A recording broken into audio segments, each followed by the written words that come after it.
The storm hit harder than expected. JFK Airport was supposed to be a temporary stopover for hundreds of travelers, but the blizzard turned it into a prison of steel and glass. Outside, snow swirled in violent circles. Inside, emotions clashed with delays, frustration, and exhaustion. Among the stranded were six strangers whose lives were about to change forever.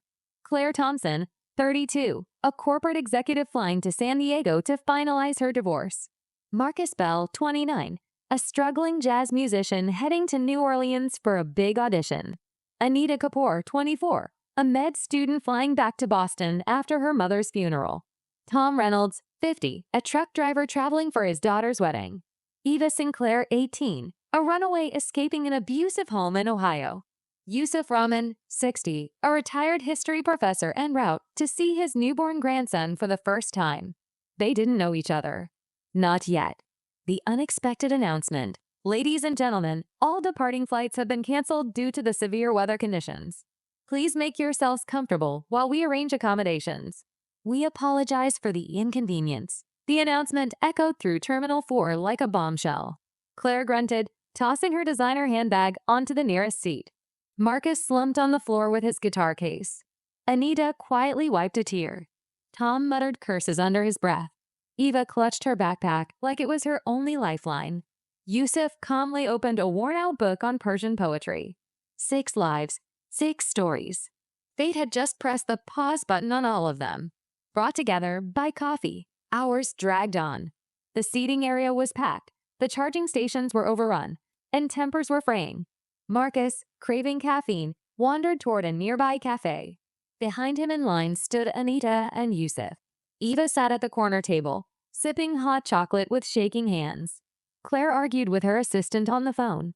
Tom, hungry and irritated, just wanted some peace. A clumsy barista mix-up led to 5 drinks being placed under the wrong names.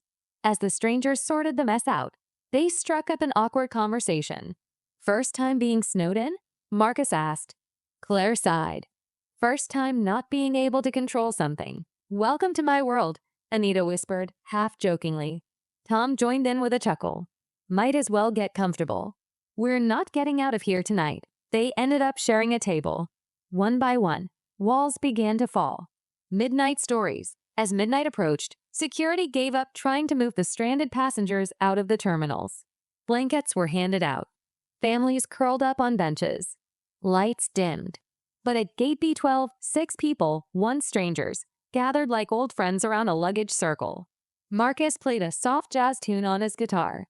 Anita shared memories of her mother's laughter. Tom showed them photos of his daughter's wedding dress. Eva listened silently, clutching a locket in her hand. Claire, for the first time in months, laughed. I was supposed to finalize my divorce today, she said, smiling bitterly. Maybe the universe wanted me to slow down. Yusuf finally spoke. Time traps us until we realize it is not our enemy, it is our mirror. Silence followed. Heavy, but beautiful. Secrets and Scars by 2M. The airport was silent except for the sound of machines cleaning the floor. Eva suddenly got up. I shouldn't be here, she whispered, heading for the exit. Marcus chased after her. Hey, what's wrong? She turned. I'm not going to New York. I don't have a ticket. I ran away from home. Marcus led her back gently. You don't have to be alone tonight. Back at the gate, Eva told them everything. Her abusive father, her broken mother, and her dream of becoming a writer. No one judged her. Tom handed her a granola bar. Anita offered a comforting hug. Yusuf nodded, saying, the world may seem dark, but sometimes airports are lanterns. Claire quietly handed Eva her hotel voucher. You need this more than I do. 6 M sunrise. Morning brought more than daylight. It brought clarity. Flights were still grounded. The group, now inseparable, moved together like a tribe. They shared breakfast from vending machines, played airport trivia, and laughed over bad coffee. Marcus handed Claire a song he'd just written titled Layover of Destiny. She cried. Anita opened up about her guilt over not being able to save her mother. Tom comforted her with a father's warmth. Eva read them a poem she'd written about the night. Yusuf received a photo of his grandson and proudly showed it to everyone. He looks like his grandmother, he said, misty-eyed.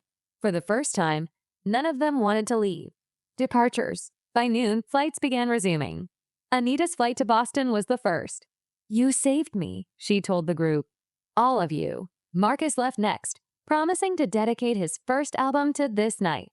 Claire called her lawyer and postponed the divorce. "I need to think," she said. Tom left with a gift from Eva, her locket. "So you'll remember you helped someone," she said. Eva stayed behind with Yusuf, who bought her a ticket to California. "My niece runs a shelter there," he said. "You'll be safe." Claire hugged Eva tightly. "Promise me you'll keep writing." "I will." 1 year later, a small bookstore in San Francisco hosted a reading event for a debut author. The book, Layover of Destiny. Author, Eva Sinclair. In the front row sat Claire, now remarried and smiling. Marcus held Anita's hand. They'd been dating since reconnecting in Boston. Tom beamed like a proud dad. Yusuf sat with his grandson on his lap. Eva read aloud the final paragraph of her book. We were all delayed. But that delay, those 24 hours, was the beginning of our journey, not the end. In the coldest, most chaotic place, we found warmth, friendship, and a reason to hope again. The audience rose in a standing ovation.